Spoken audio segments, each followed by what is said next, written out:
ಎಲ್ಲ ಸ್ನೇಹಿತರಿಗೂ ನಮಸ್ಕಾರ ರೀ. ನಾನು ನಿಮ್ಮ ಬಸವರಾಜ್. ಇದು ನಿಮ್ಮ ಟೆಕ್ನಿಕಲ್ ಬೇಬಿ ಯೂಟ್ಯೂಬ್ ಚಾನಲ್. ನೋಡಿ ಸ್ನೇಹಿತರೆ, ಈ ವಿಡಿಯೋದಾಗ ಕಾಶಿ ವಿಶ್ವನಾಥ ಟೆಂಪಲ್ಗೆ ಅಂದ್ರೆ ವಾರಣಾಸಿಗೆ ಕರ್ನಾಟಕದಿಂದ ಯಾತ್ರಾರ್ಥಿಗಳಿಗಾಗಿ ಸಹಾಯಧನವನ್ನು ನೀಡ್ತಾ ಇದ್ದಾರೆ.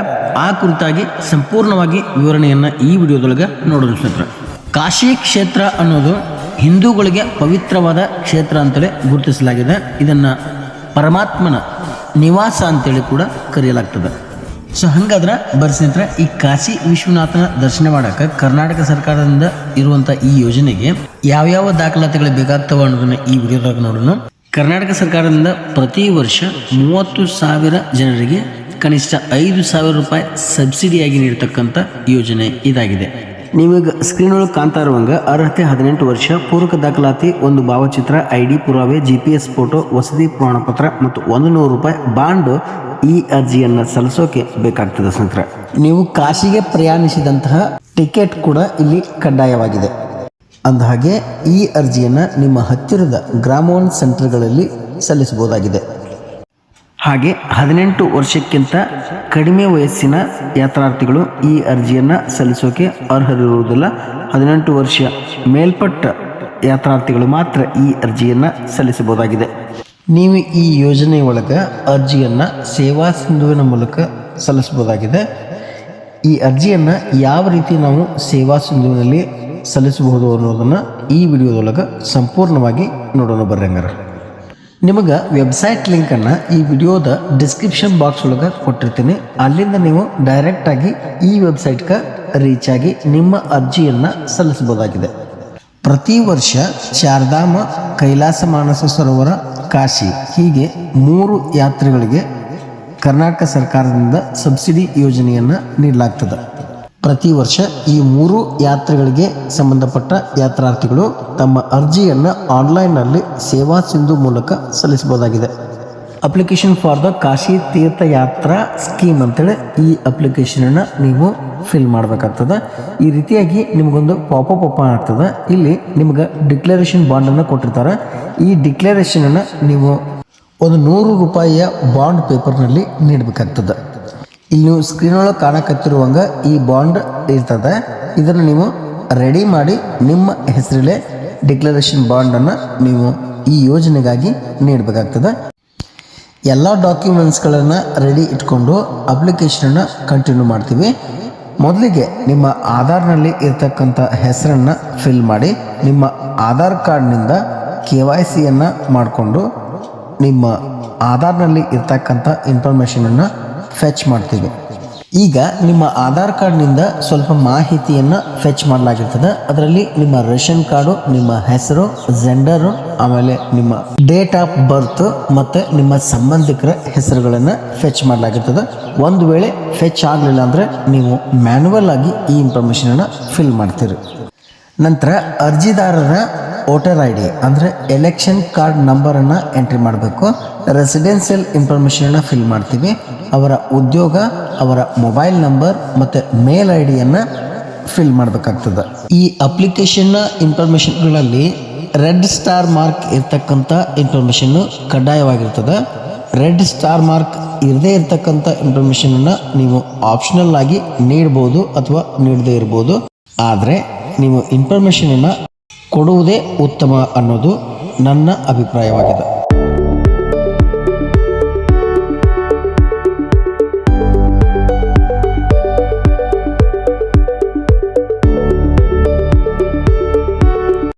ನಂತರ ನಿಮ್ಮ ಆಧಾರ್ನಲ್ಲಿ ಇರ್ತಕ್ಕಂಥ ವಿಳಾಸ ಹಾಗೆ ನೀವು ವಾಸವಾಗಿರ್ತಕ್ಕಂಥ ವಿಳಾಸ ಒಂದೇ ಆಗಿದ್ದರೆ ಹೌದು ಅಂತ ಸೆಲೆಕ್ಟ್ ಮಾಡಿಕೊಂಡು ಆ ವಿಳಾಸವನ್ನು ಫಿಲ್ ಮಾಡಬೇಕು. ಒಂದು ವೇಳೆ ಇಲ್ಲ ಅಂದರೆ ನೋ ಅಂತ ಸೆಲೆಕ್ಟ್ ಮಾಡಿಕೊಂಡು ನೀವು ಇರ್ತಕ್ಕಂಥ ವಿಳಾಸವನ್ನು ಇಲ್ಲಿ ಸರಿಯಾಗಿ ಎಂಟರ್ ಮಾಡಬೇಕು.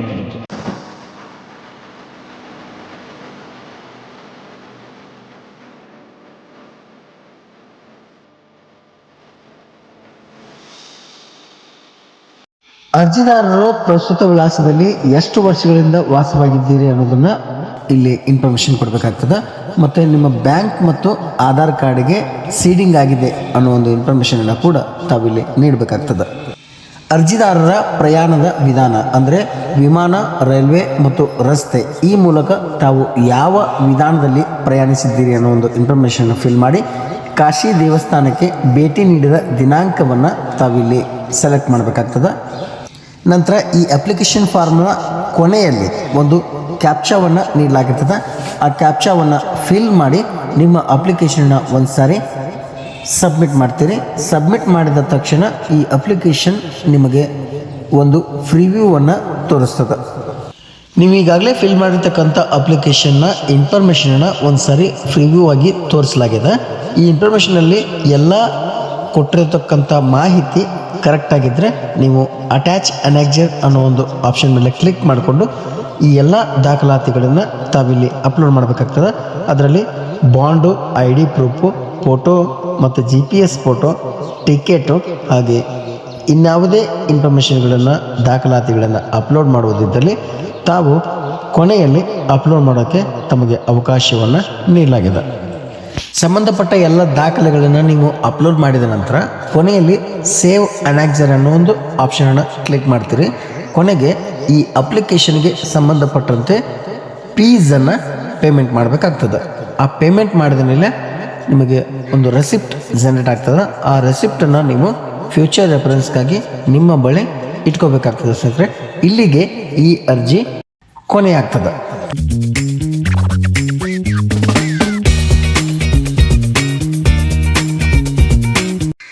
ಇದಾಗಿತ್ತಿರ ಸ್ನೇಹಿತರೆ ಈ ವಿಡಿಯೋದೊಳಗಿನ ಮಾಹಿತಿ.